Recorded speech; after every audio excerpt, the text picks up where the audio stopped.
Hello, beautiful people, and welcome to BipolarLines, your lifeline for honest, unfiltered conversations about loving someone with bipolar disorder. I'm Brooke. I'm Laura. Hi, Brooke. Today we are bringing the listeners career lines, finding work that works with bipolar 1 specifically. So you and I are really talking about bipolar 1 with this. Yes, that's our experience. Yes, I think we can leave it there. Exactly. So. Yes. But before we dive in, as per usual, let's just do a check-in. How are things going for you, Laura? I am so tired, Brooke. You look a little tired, not because you look bad, but you just look not as bright, peppy Laura usually is. Right. Oh my God. I just Cody, we took a camping trip last weekend.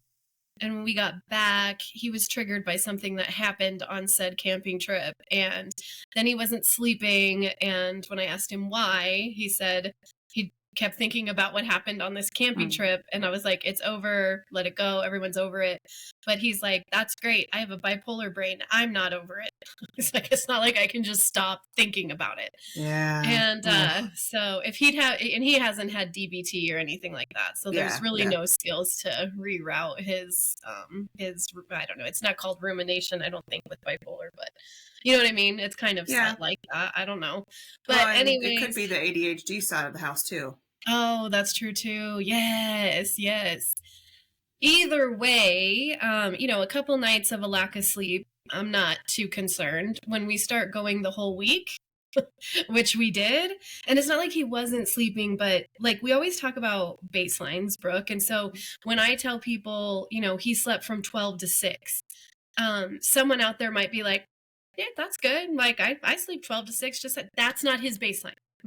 That's not his baseline. And I know his baseline.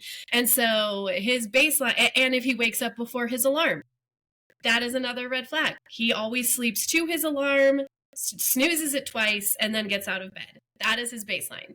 Where, like, when you tell people things like this, or like even when you tell psychs this, it's like I don't know if they don't believe you, or they just don't understand that the family, the people living with the person, understands what the baseline is.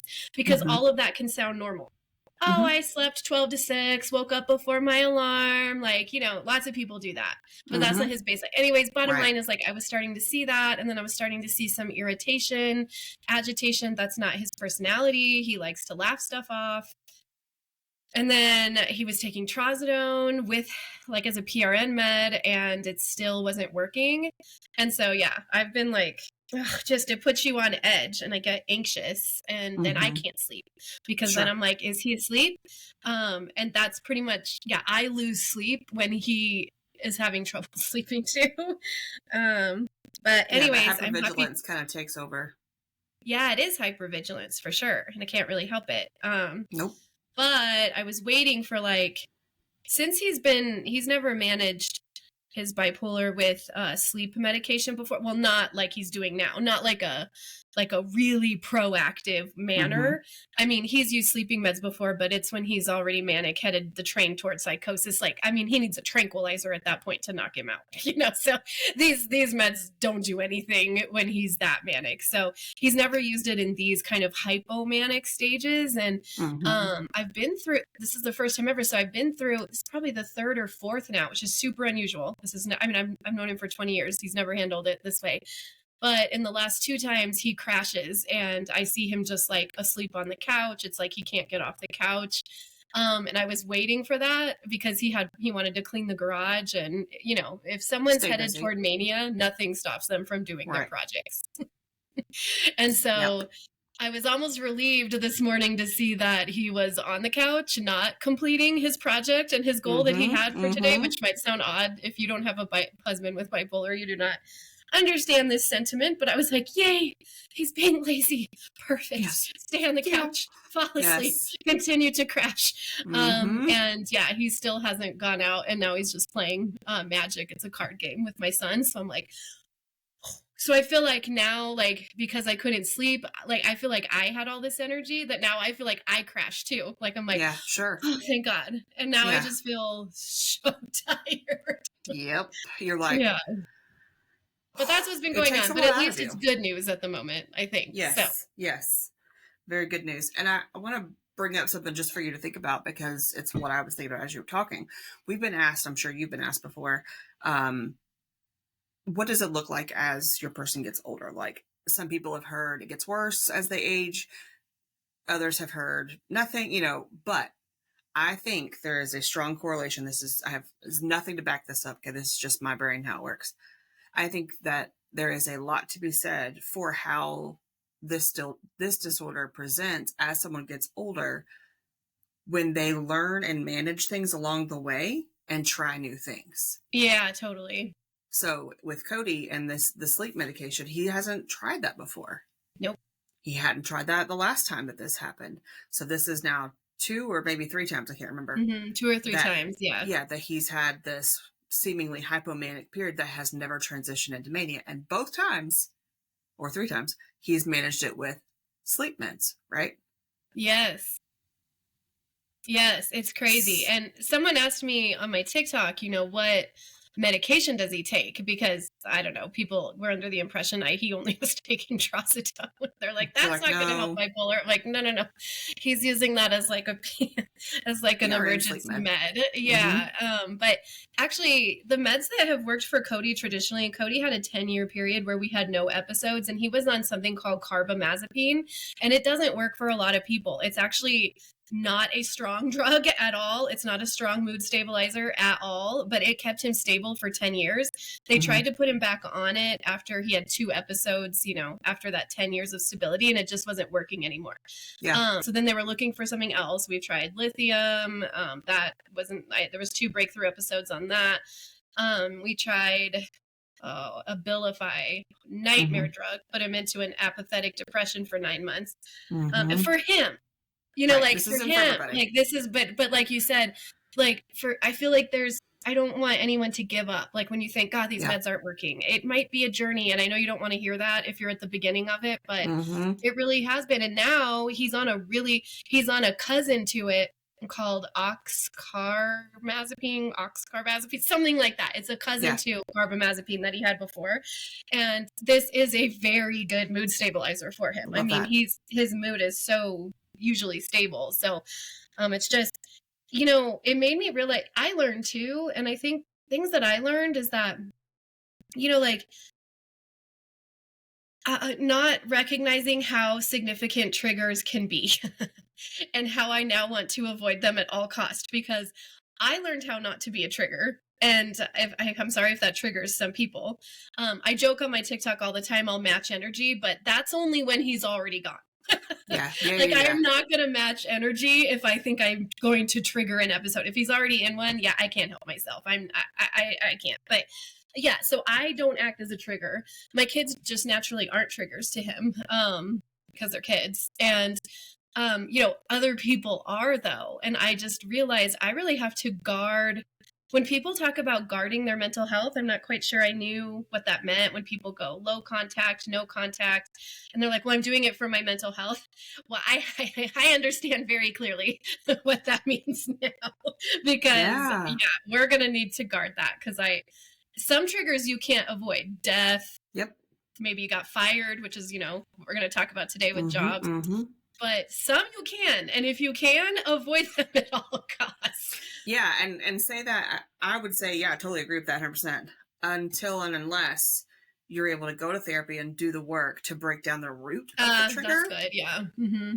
Because once you can break that down and learn the skills and tools to help you work through the root of the trigger, because it's not always just the trigger. It's not just I'm triggered by moving. There's something else behind it. Okay. Yes. So until you can do the work to get there, avoid the triggers, because if those triggers cause a severe manic episode or a severe depressive episode, we're gonna avoid those for sure, until we can get to that point where we understand it, we've worked through it, etc. And just for the good of the group, good of the listeners, yes, it's the responsibility to do this work. Yes, 1000%.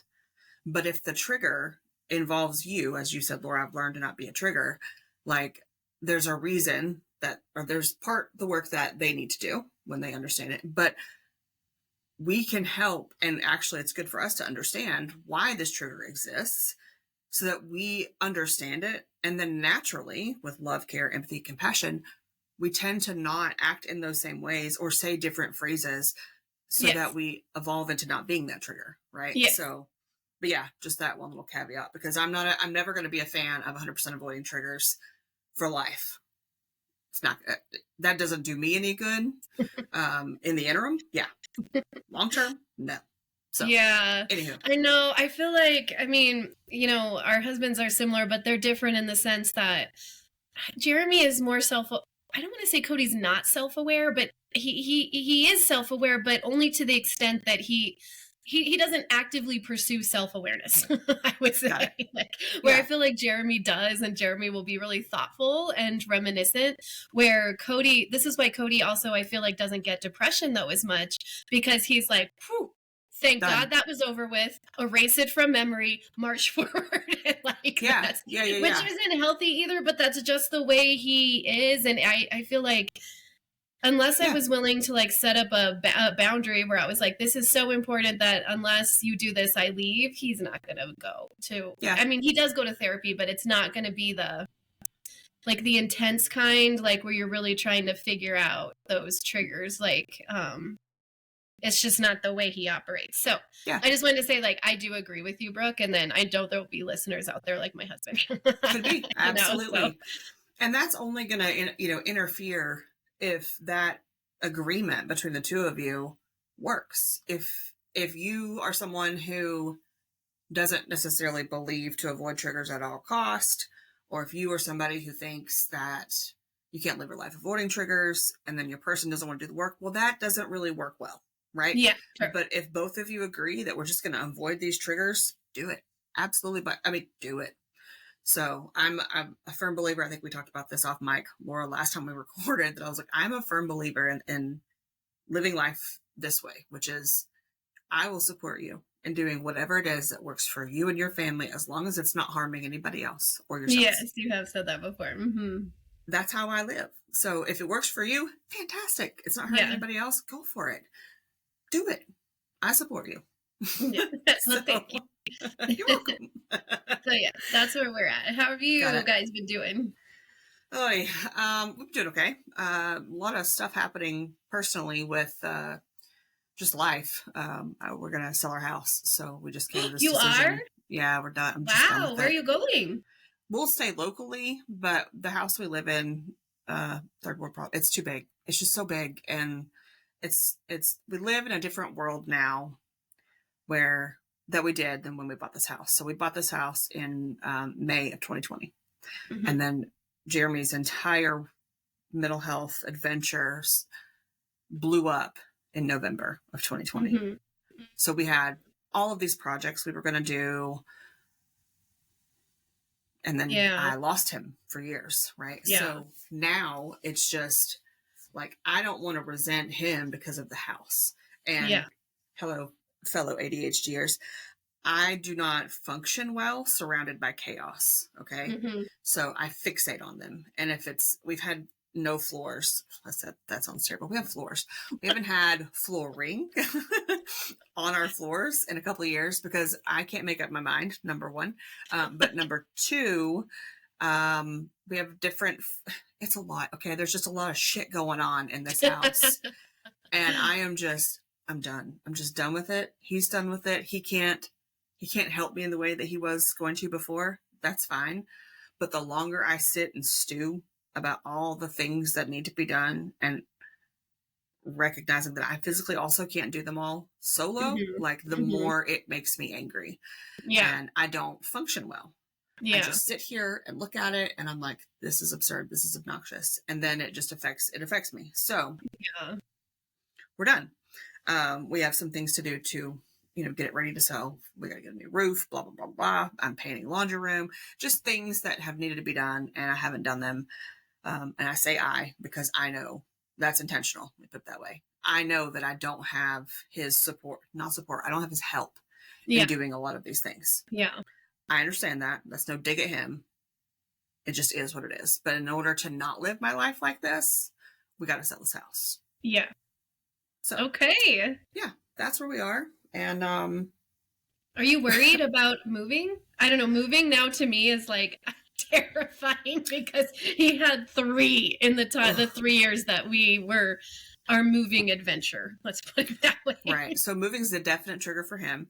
I mean, we moved several times, but prior to diagnosis, so I don't frankly even remember how that ended up. But the last 2 times moving was when we were separated, and he moved and got in his own apartment.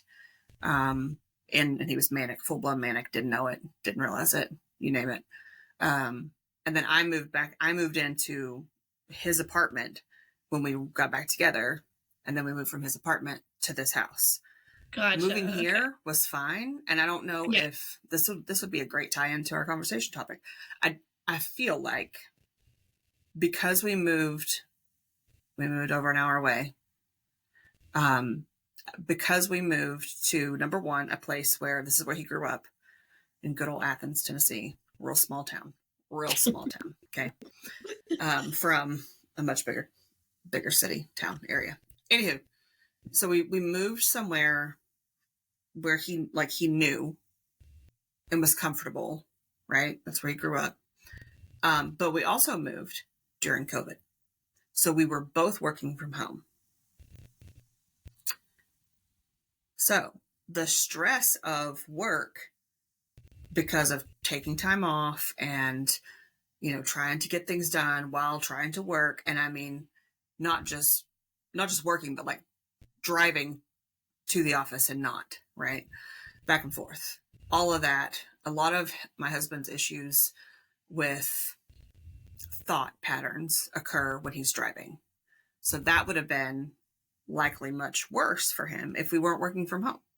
Yeah. So working from home, we were able to, number one, see each other all the time, which got real frustrating in a very small apartment. But it's fine. It's all fine. Then we moved, right? And I think it was a new, exciting opportunity for him. Again, we had all these projects we were going to do. It wasn't like this house needed a full makeover. That's not it. It just needed some updating. And, it was a blank canvas kind of for us. Like, oh, we could do all these things. So moving, it wasn't really a trigger for him, honestly. Yeah. But I do believe working from home played a big part in that. Yeah. Well, and like you just said, my MO at the moment is avoiding triggers. And Jeremy's willing to put in the work to, get to the bottom of it. So that tracks. Yeah. We actually, have I told you before that we named our house? Mm-mm. We did. So we live on a street, Alamo, and Cody always names his vehicles and stuff like that. Like, it's just who he is. And so we named it The Last Stand because we were like, we're never doing this ever again. Like, this is where we die. Like, we cannot move again and go through that. If we are independently wealthy and can pick up a second house, great. But we're never leaving this one unless something significantly happens, obviously. But it was really funny in his last manic episode. Like, the doctors were talking to me and they're like, so, they're trying to get to the bottom of his delusions, right? And just, asking me questions about different behaviors. And they're like, so he said that he lives in the last stand. So they're thinking he's having like some sort of delusion or hallucination. You're like, and I'm like, yes. We named our house that. You're like, he does, actually. Yeah. He's not wrong. It just was really funny. I was like, of course he would say it. And say it that way. That made them think, oh, he thinks he's in Texas at the Alamo. And you're like, okay, about that schizophrenia diagnosis. And we're like, no, that's not what's happening. It was comedic relief in a really hard time. Like, it did make me laugh. Like, because that actually wasn't a delusion he was having. Nope, just a different way of phrasing it. But yeah, other than that, with all that, all the house stuff, which it seems daunting, but I'm excited at the same time. So I can see how you would be. Yeah. And then, and I'll wrap it up because we're 20 minutes in. I don't know how we do that, but that's just how I know you always think we won't have enough content, and then here we are. We do. Yep. Okay, so the last time he was in a depressive episode, my go-to is, okay, meds go in the safe, right? So I manage the meds until he, um, shows that he's improving consistently for a couple days. Well, of course that happened, and I let him know. Actually, I asked him, "Have you taken your meds today?" And a lot of people I hear do not like being asked that. Well, I don't care. I ask, "Have you taken your meds today?" He's like, "No." I'm like, and then he asked me, "Are they out?" I was like, "Yeah, they've been out." And he was like, "Oh, I thought they were still in the safe." And I was like, "Boy, they had been back out of the safe for like 3, 4, 5 days at this point." He was like, Oh "Oh, no. so let's get this caught back up." Okay, we get it caught back up with 2 days. Obviously, he's not going to take all of his meds, Yeah, that he's no. missed. That's not what I mean. No. I thought we'd gotten to the point where he understood, like, no, your meds are out. You're good. Go take them. Good. Laura, 6 days later, I'm like, "Have you taken your meds today?" He was like, "Did you get them out of the safe?" I was like, Oh no. "Jeremy, they have been out since the last time we talked about this, and then before that." And he was like, "You didn't tell me." And I'm like, Oh wow. okay, Do you think it's brain okay. fog from meds or? I think multiple things. He was trying a new medication for ADHD, and he had Okay. been taking that, and then, but he'd only taken it for like a week. So then he was waiting on that medication to be refilled, and it needed a prior authorization. Fast forward, he wasn't taking that, and that I think is what caused the brain fog, the just, we're going to skip right over that and move on kind of situation. So, that kind of med change. Not that he's to blame, first of all. Yeah. He knows to take his meds, and he wasn't. So, and then acting like he didn't know. You knew. So, but also they were in the room where the safe is, and it's a craft closet is what I call it. Mm-hmm. It's just, imagine like a hallway with a closet where maybe you would have had a washer and dryer, but it's not as wide.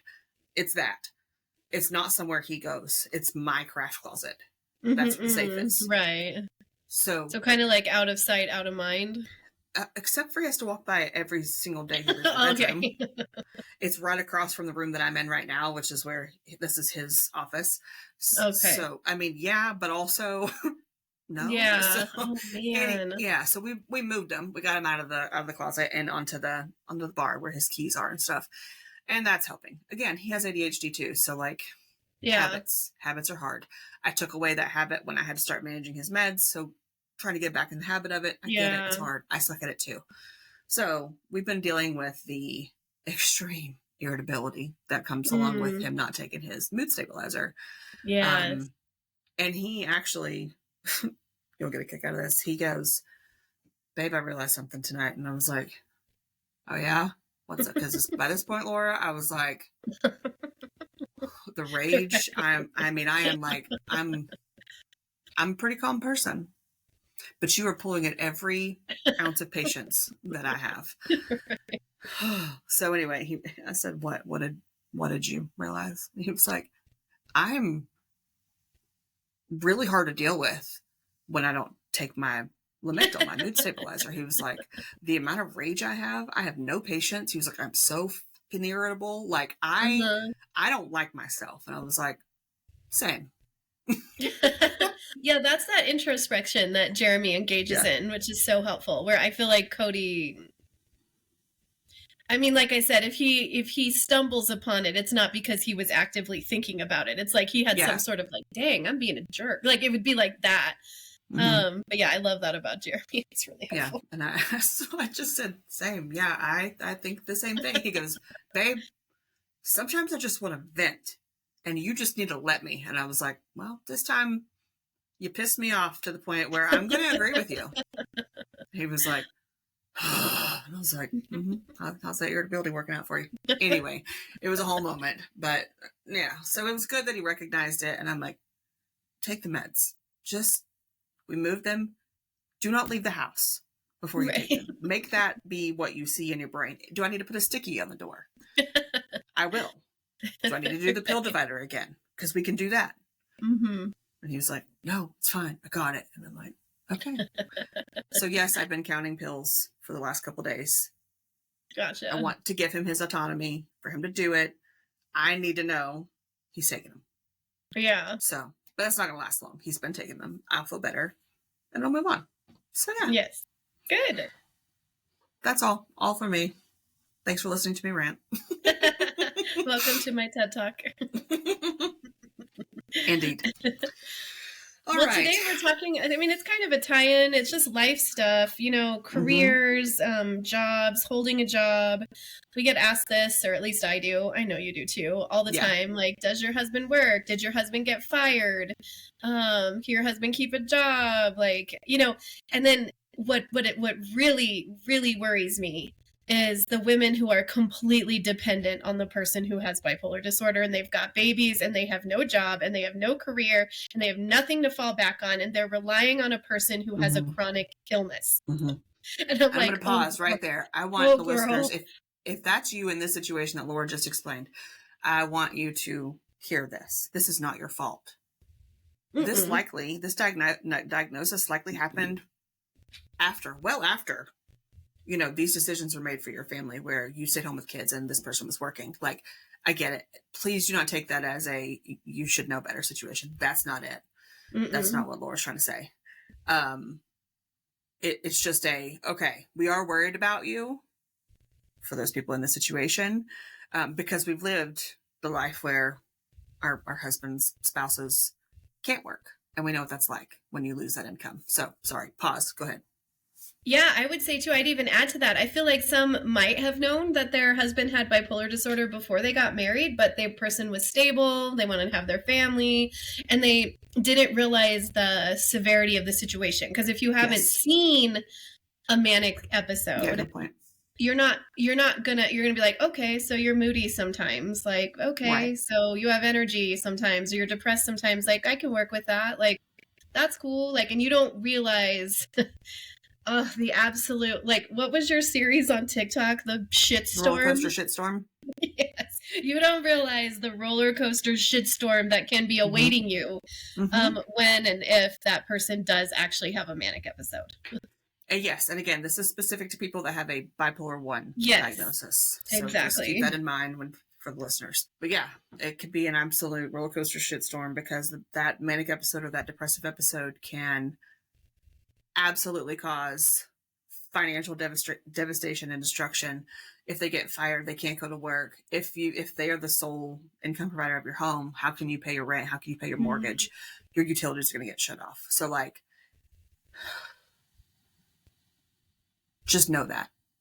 Start planning now. If you're the one at home listening and not working, I get it. It's hard.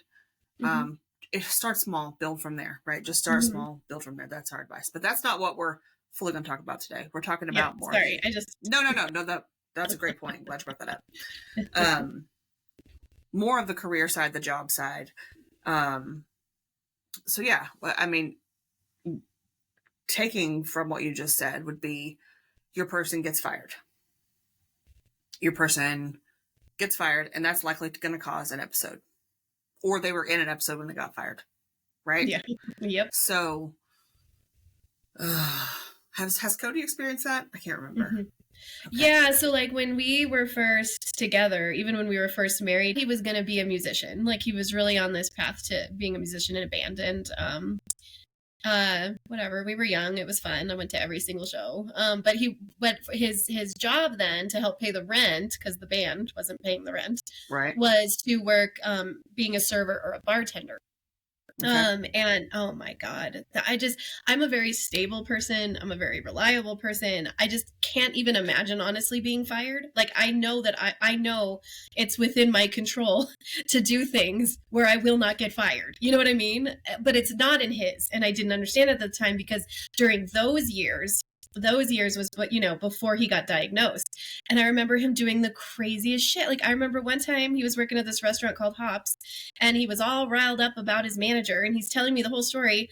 And he was like, I just told him, what are you going to do? Fire me? And the manager fired him. And I'm thinking in my head, my rational brain, my non-bipolar brain, I'm like, what was he thinking would Yeah. happen if you tell your boss, what are you going to do? Fire? Yes. Yes. Yeah, I am. Actually, you're fired. Conclusion is Right. yes.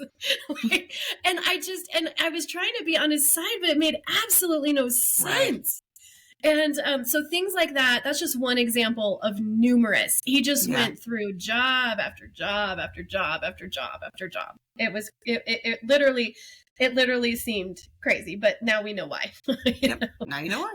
Yes. How about Jeremy? Has he been fired? When I met him, he was a golf professional and somehow managed to go to work every day super early too. Oh gosh, so early. And then he changed jobs into the one where he was at until 2020. I don't know how, other than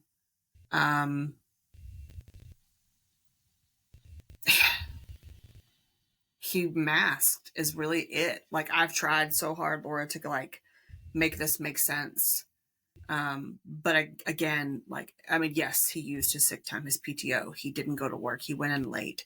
I have no doubt he lied about and manipulated situations to serve his absences. That's being sick, right? That's what happened.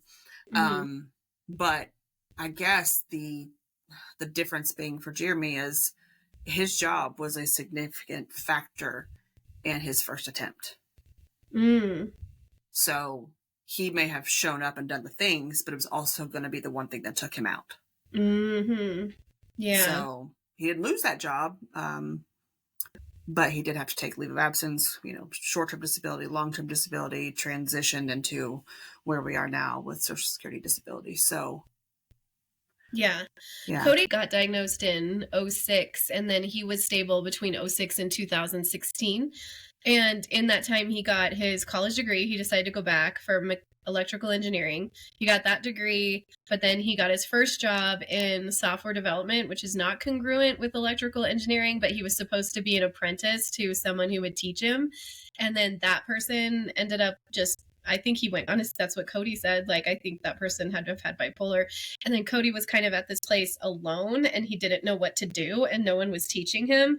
And I think he was just trying to wing it, and he got fired because, I mean, he didn't know what he was. Sure. That didn't spur him into a meltdown on, like, I don't think, or maybe that was it. No, because then he went to Richmond, which is a home building company here. And so he was software developing for them, and he was the developer. This time he had more code. This time he had a mentor. This time he was doing good. But he decided to go off his meds at this time. This was that end of that 10-year sabbatical. That's because his psychiatrist was his college psychiatrist, and he retired. And then he was like, I've been good for 10 years. Why? I don't even think I need these meds. So he went off meds without telling me.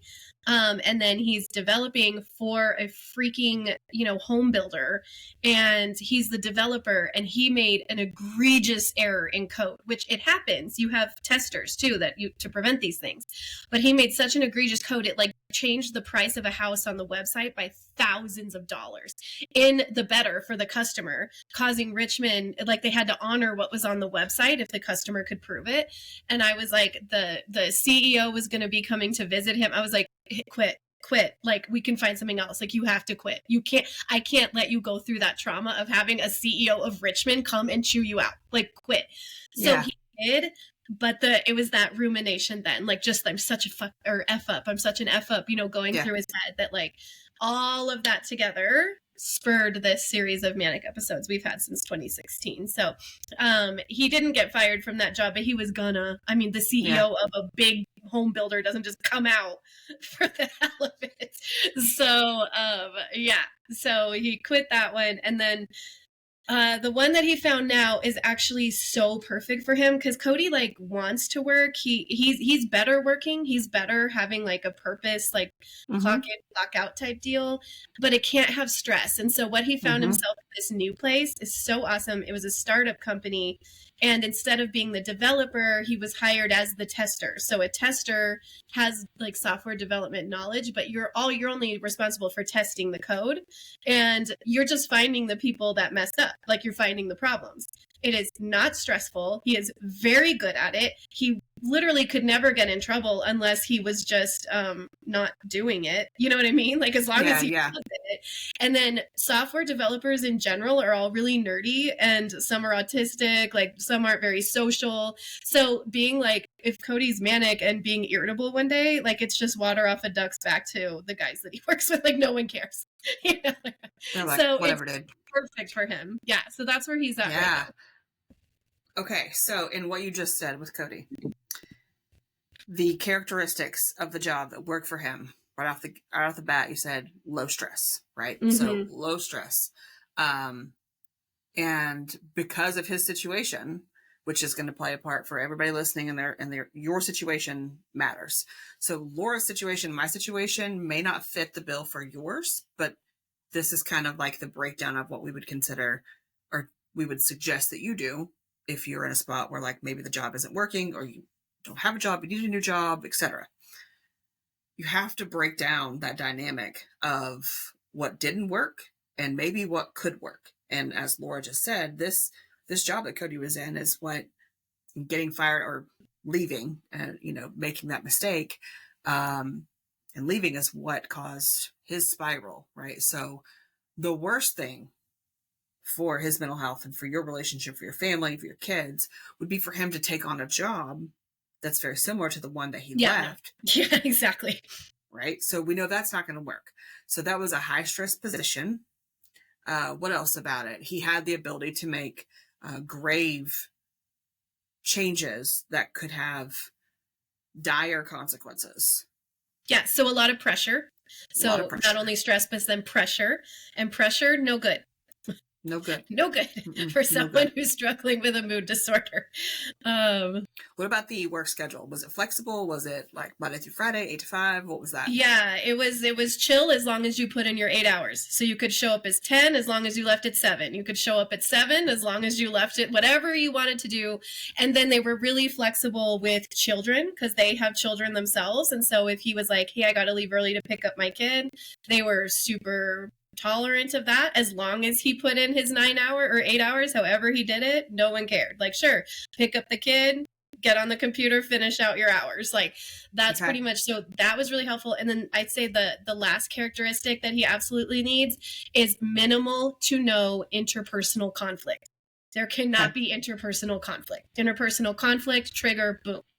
Okay. So and they don't. Like all these nerdy dudes, there's no interpersonal conflict. They're like, we don't care. See ya. Right. Okay. So, and rather, like some are like, don't talk to me. I won't talk to you. Stay out of my bubble. I got it. That makes sense. Mm-hmm. So low stress. Okay. Let's do the nose. The nose for him would be high stress, high pressure, no flexibility.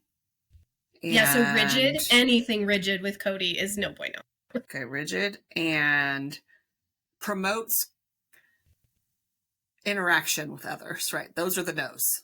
It's true. Okay. I hate to say that, but it's true. No, that's fine. I mean, that's just what you're dealing with. So for the good of the group, for the listeners here, if that's a situation that you all are facing, make that list and maybe make it solo first if your person's not comfortable having these kinds of conversations yet. But I would absolutely encourage you to try to have that conversation together where maybe you can lead the horse to water, because sometimes that usually works best. To just be like, hey, I've observed, these things, when these things happen, my observation is you feel XYZ. Like you seem to show XYZ, not feel. You don't want to tell somebody how they feel. And see where that conversation leads you. So that's Cody's, Laura's husband's, no's. So obviously you take the opposite. Those are your yeses. Mm-hmm. The no's for my husband. So he's, again, he started as a golf professional. And he's a super social guy, just I think as Cody typically is, right? Mm-hmm. Okay. But not at work. Yeah. Correct. Even at home when he's working from home, he's not talking. No. Okay. Okay, got it. All right. So for Jeremy, high stress, high pressure, obviously a rigid work environment as well. Um, there wasn't a lot of creativity.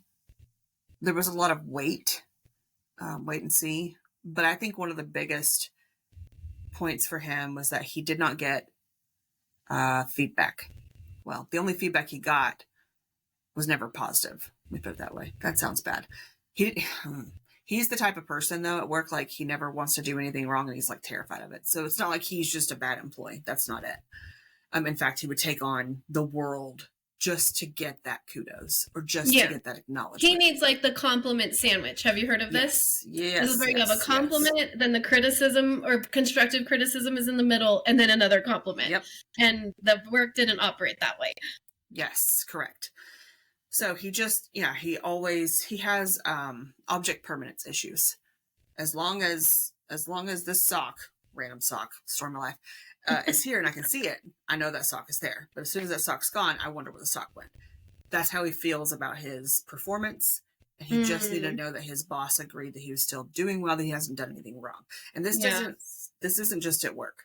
This is in his entire life. Okay. Yeah. If he doesn't talk to you for a long period of time, he's going to think you're mad at him. Like, he's going to think you're mad at him. And he will approach the conversation like you're mad. And you, the person, are like, what? Why are you acting like this? So he needs that check-in. He needs that validation, that reassurance, right? So feedback, even, that's part of borderline, right? That feels very borderline to me. Yes. Yeah. Yes. Okay. But that started at a young age too, so it's trauma-induced for him. Yeah. I can totally see that. As you were saying that, I didn't want to just chuck it up to borderline. I was totally thinking that's totally a trauma response from someone moving the goalposts, from if I did this to feel loved and now I did it again, but now that didn't get the same response. So now what do I do to get, validation? 1000%. Like that? Totally trauma response. Yeah. Yeah. In fact, I should read this because it follows this conversation where I think I sent it to you, Laura. I may have. I can't remember half the stuff that I send you. We just talk. Oh yeah, it was good. But yeah, my husband I came across something on the Book of Face, as he calls it. And it was so true. It said, here's just so you can see that's him. It says, the trigger I often see in trauma survivors is the way emotional inconsistency shakes their entire sense of safety. They're fine one minute, they're spiraling the next. All it takes is a change in tone, a delayed reply, a shift in energy. It's not because they're dramatic. It's because inconsistency once meant danger, or it meant betrayal, or abandonment, or punishment without warning. Gosh, that's so good. So good. And so true. So he said that to me one day. And above it, he was like, oh boy, this is so me. Aww. And it just, you're like, breaks your heart, because it is him for sure. But it's like, oh, why do people suck? Why does this have to happen? But also, so just for you, I said, okay, food for thought. I said, I love you, that breaks my heart, but I'm, you're working towards it. You've put in the work, blah, blah, blah, blah. And I said, I think it might be good for us to come up with a quote unquote safe word for when you feel this way, because it's immediate fight or flight for him, right? But he's working on that. Oh, that's a good idea. Trigger work. And he said, I don't know, babe, it probably won't work. And I was like, no. I'm not saying it's a magic pill, but if as soon as something is said, or I don't respond, or all of those things that were just mentioned, you say, or you text me the word cotton candy, just pickles, I don't care, whatever it is, that would give me insight as to how he's feeling, so that I know how to respond in a way that doesn't make it worse.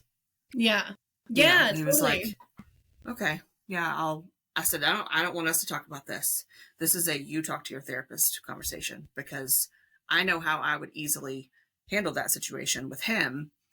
But I don't think it would go the way that I would hope it to go, because I will essentially cave to him and be like, yeah, if that's what you want to do, that's fine. I'll give suggestions, but his therapist would be like, Jeremy, no, we're going to put some more things in place, because you need to challenge yourself. Like, she's going to show him the way to put in a little bit more work, if that makes sense. Mm-hmm. I don't mean that as a dig. I just mean, no, that he takes responsibility and he owns it. Yes, Yeah. exactly. Yeah, that makes total sense. Because Cody that doesn't have responsibility that, isn't on me. but I feel like Cody doesn't have that where he's reading into. I mean, if I could text him, 5 minutes, I could text him 3 hours. That doesn't induce a trauma response, even if he thought that I'd seen it. But what always gets me every time, and I stopped doing it because I couldn't believe it kept happening. I mean, I feel like we've established that I love him. We have a good relationship. Like, Right. I would say something like, I'm mad at you. I would say it in a neutral tone like that. I'm totally joking, by the way. I'm being sarcastic. I might just be like mildly irritated about something, but I'm not really mad at him. I'm just like joking. Like, no, don't talk to me. I'm mad at you. And I'm being like very sarcastic. Immediate drop in his face. He looks concerned. Like every time this would happen, I'm like, okay, I have to stop joking this way because he's not like catching on. It's a joke. It's like immediate panic. Why? What did I do? And I'm like, no, I'm joking. Like I'm just playing around. No, I can't play around like that. Yeah, it's crazy. So I feel like that's a trauma response for him too, 1,000%. Yeah. Yep. Indeed. Yeah. All right. After that ADHD squirrel moment I just had. Okay, back to the job. So yeah, I think you have to take those things into consideration. What hasn't worked for your person, and I think, Laura, we have the advantage here because we've been through what we've been through with our people. We've had these conversations. We've been through job changes, job swaps, near loss experiences to be able to have these conversations. Not everyone is where we are, and we get that. And I want to kind of stop and give some time to the people who are not in that space, the same space where we are, where let's just say there's listeners who, my person just got fired from his or her third job. What are we going to do?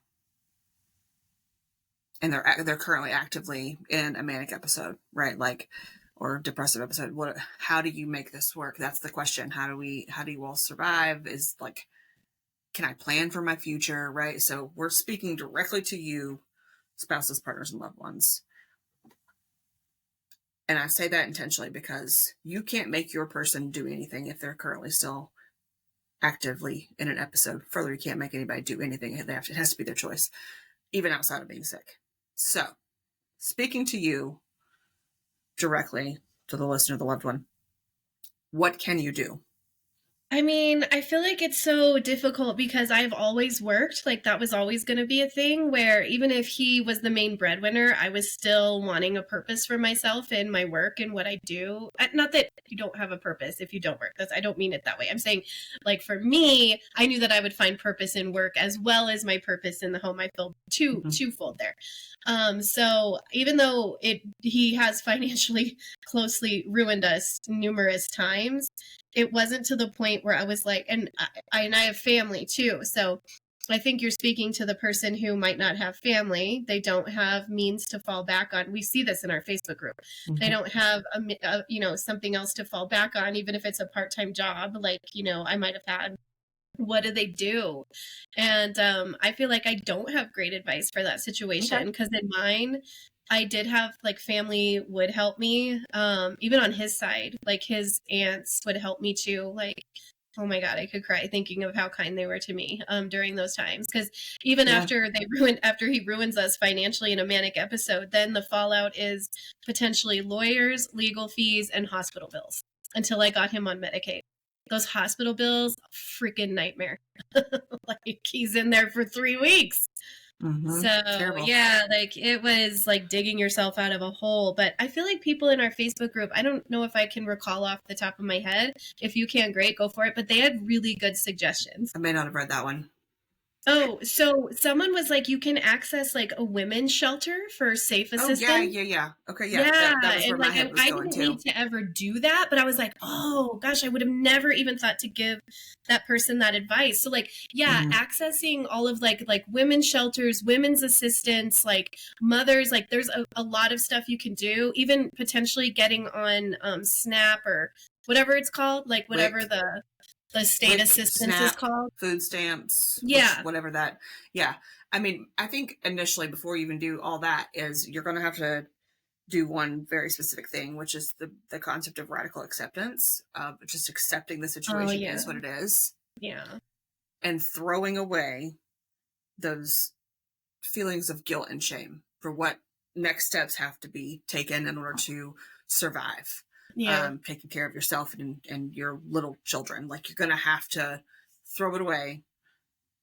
This isn't on you. What happened happened. You didn't cause it. You did nothing to deserve any of this.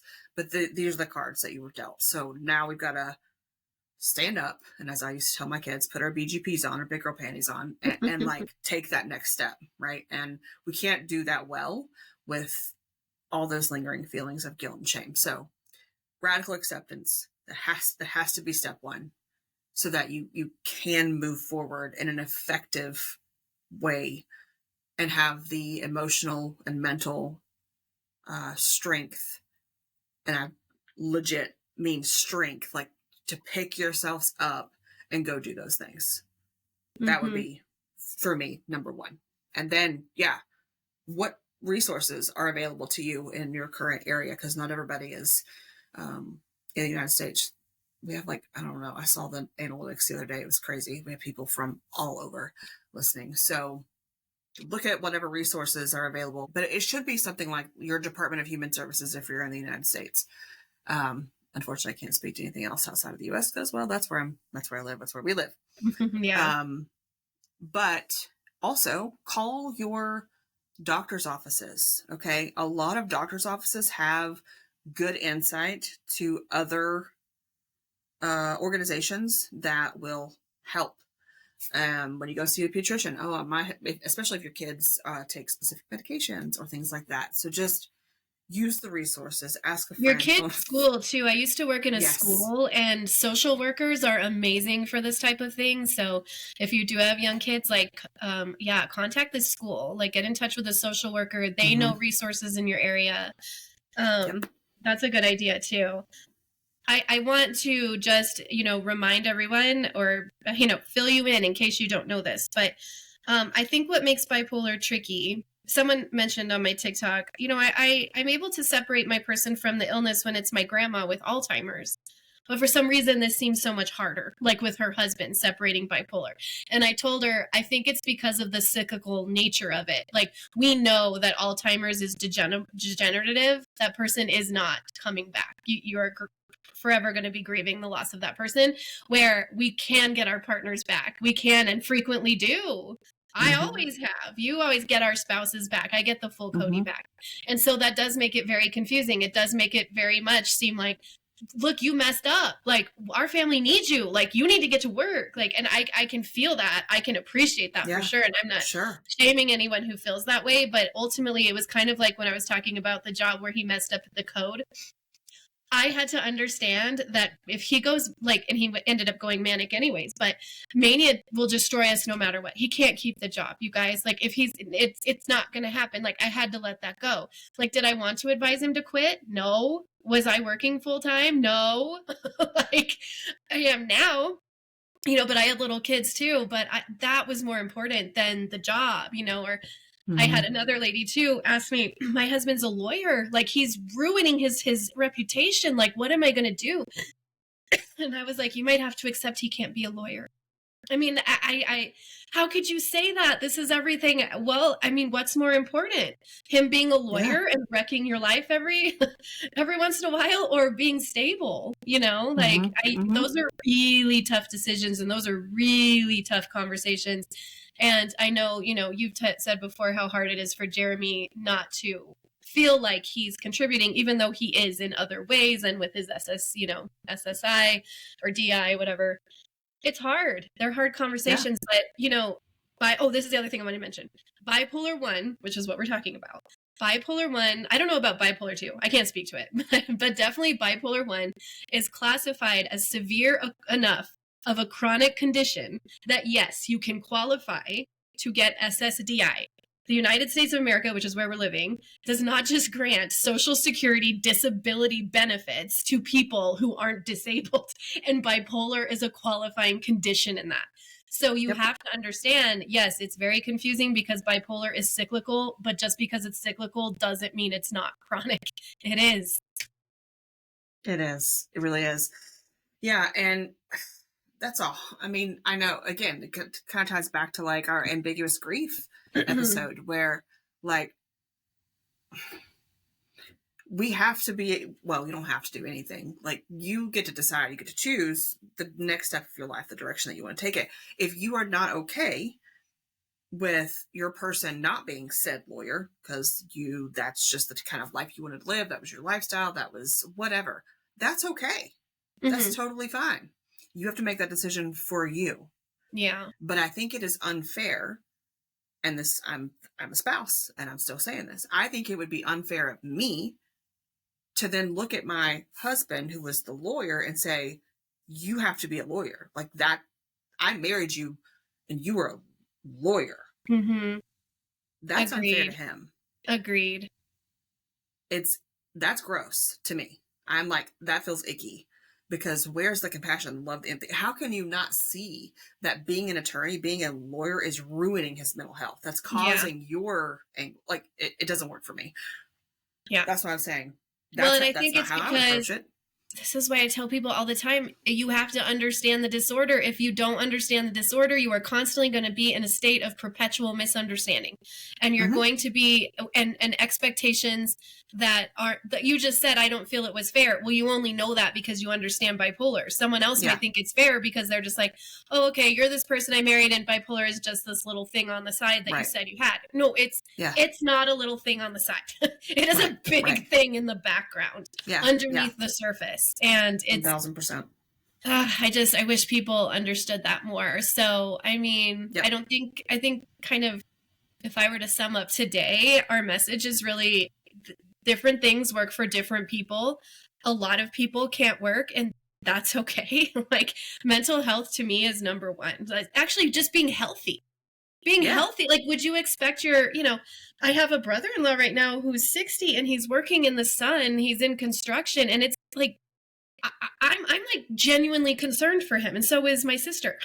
It's like, I don't know if you should be doing this job anymore, and that's not for his mental health. That's for his physical well-being. Sure. And like, so my sister's not sitting there pounding the drum of like, get to work because we need the money. It's almost like, maybe we need to rethink a different path, because your health is the most important thing. Like, that's to me, like, that is just the bottom line. Yep. I'll tell you, when Jeremy started, when we started the Social Security disability process, just for the record, it takes a good 2 years. I've heard that. Yes. I'm glad you inserted and that. And you'll have to use attorneys and the whole 9 yards. So it's a long process. But I kept having to remind him that, I mean, he knew that his job was a big reason of why he made that first attempt on his life. But when there's time and distance and space between the event and thoughts, you're like, oh, I could do this. No. Yeah. So what actually ended up working for a while was me being like, babe, your job is taking care of your mental health. Nothing else matters. Like, yes. That is your job. So, and yes, you're getting paid through Social Security disability. Yes. But this is still your job, taking care of your mental health, period. And the more I said that, the more he got comfortable, because I think, as he does with most anything that I say, as you all heard him if you listened to the episode with the interview with him, like, he does not deal well with the I'll just say, like, the squishy conversations around mental health, like, because he doesn't think a lot of people are being honest and sincere about it. So I have to break through those stigmas with him through just repeating it over and over and over again. So over time, he finally understood that was what his job was, because he didn't know how to answer the questions of, well, what do you do for a living? Yeah. He's not going to say, I'm working on my mental health. He's not going to say that. No, he's not going to say that. I think too, you repeating it. Yeah. I think you repeating it too made him finally believe it. Like, I wonder if there was a piece of him that didn't even believe you. Like, she's just saying that, but I still feel this way and she must feel this way, like, kind of projecting that. Like, I feel like I've had, not in this specific instance, but other instances where keep repeating, and it's like he doesn't believe me until one day I feel like he finally does, you know, like, no, I really Yep. do feel this way. Like, stop projecting how Mm-hmm. I feel just Mm-hmm. because you think that how I should feel, you know. So Or it's how you think I should feel yeah, because right. of your Exactly. That too. experience. Like what? No. Yeah. Yeah. In fact, I had to do the same thing yesterday about painting the damn laundry room. I was like, because he wanted to go to the drive-in. He was like, I was like, no, I don't want to go. I mean, if you all want to go, go. He was like, we're going without you. I was like, I'm good. Like, Right. I'm, I want to paint the laundry I room. want to do this. And he was like, what do you want me to do? And I was like, nothing. And he was like, and I was like, no, I signed myself up to do this. I didn't sign anybody else up to do this. Right. This makes me feel good. Thank you. Go to the movie. Yes. And he was like, well, we're not going without you. Fine. But you're not going to make me feel bad for you all not going because I'm good. It's the whole thing. But same concept. I just have to keep repeating myself over and over again. And eventually, again, that's a trauma response. If I'm going to tell you I love you and then I'm going to pull out the rug underneath you, there's not a lot of object permanence with emotions either. So that's part of it. But anyway, yeah, back to what you were saying. It's a process for SSDI and it qualifies. Mm-hmm. It's a big deal. It's a big deal. It's a very big deal. I think on that point to speak to the level of understanding I think it's really, really, really important as the sparses, I'm making up words, these spouses, partners, and loved ones, to not let your person minimize their own situation and diagnosis to the best of your ability. Yeah. I'm not saying walk on eggshells about it, but like when they are stable and they're like, yeah, but I can do, or I can't do this because of XYZ, or I can do this because of bipolar, whatever the case may be. You're not trying to, in my opinion, you're not trying to push them one way or the other. I think the goal is to not minimize or abuse that diagnosis, if that's the right word, but to like bring them back to reality. So again, combat those statements with education. Does that make sense? It does. I just feel like it's a process for even the spouses, partners, and loved ones to get there, because you're going to have to understand that, at the very beginning of this podcast, we just talked about things like, Cody, that, you pointed out were no's are stress, pressure, interpersonal conflict, and I forget what the third one, but that they all flexibility. Yeah, the flexibility. When you, and I understand if you are, when you are the spouse or partner and you're doing all of those things because your person doesn't have a job, you are by effect, you have to understand, you are by effect triggering them into an episode, because you now have become the person who is putting the stress, the pressure, causing the interpersonal conflict, and you're being rigid in the idea that they must go to work, or they must be a lawyer, or they must do what other people do. And so that's just a recipe for disaster. Yep. You've essentially become the work trigger by default. Which sucks to say. I mean, but that's our reality. And if you don't understand that, and it's okay if you don't, it's not like I understood this right off the bat, but like when he made that mistake and I knew the CEO was coming, I mean, yes, he went manic anyways, but I feel like I would have made it worse, by putting that pressure on it. Like, what's wrong with you? Like, why did you do that? Blah, blah, blah. Like, you have to get another job. You have to say you're sorry. Do whatever it takes. Like, no. It was like, nope, this is done. And that's okay. Yeah. So it's just, and we'll end, I guess, wrap it up in just a minute. There could be people similar to Jeremy. Like Jeremy he's never communicated like that work stress to me. He would just express like, this person is really frustrating, or this process is frustrating. So I had no idea, honestly, that what he was feeling was so intense. I had no clue. Yeah. He didn't communicate that to me. And it's because of how he was raised, and I think we touched on this in his interview, but like being the man of the house, being the strong one, being the leader. Yeah, like you don't in the interview. Yeah. So like he didn't want me to worry that like he couldn't do his job. So he just kept doing it. Does that make sense? Like It does. so there, Yeah. and all of a sudden he tries to take himself out of this world Yeah. because of, and I had no clue. So your situation is yours. It's going to be different. Everybody's situation is different, but I think there are very specific similarities in relationships, as in work relationships, that are going to be triggers. So even if your person's not able to fully communicate like what their issues are with work, with some time, with some conversations with friends, whatever it is that works for you, I think you can identify those work triggers and stressors, because stressors become triggers. Okay. Those stressors build over time. So the things that cause stress, and then do some research. Also, there's so much out there on, like, you could just Google it. Like, what type of jobs would be good for somebody with a bipolar 1 diagnosis? You're going to get a whole list of things. Creativity is going to play a huge part, I believe, in those jobs, for sure. Writing, filming, like, a lot of things that are going to happen that doesn't involve an 8 to 5, right? Like the right, and almost where you don't have a boss or a deadline, or because again, when you're doing the arts related activities, there's flexibility, it's all the stuff that we were saying works. There's flexibility, there's no pressure, because what's the pressure? You finish the book before, after you're depressed, who cares? No one's making you write a book. We'll just finish it when you can.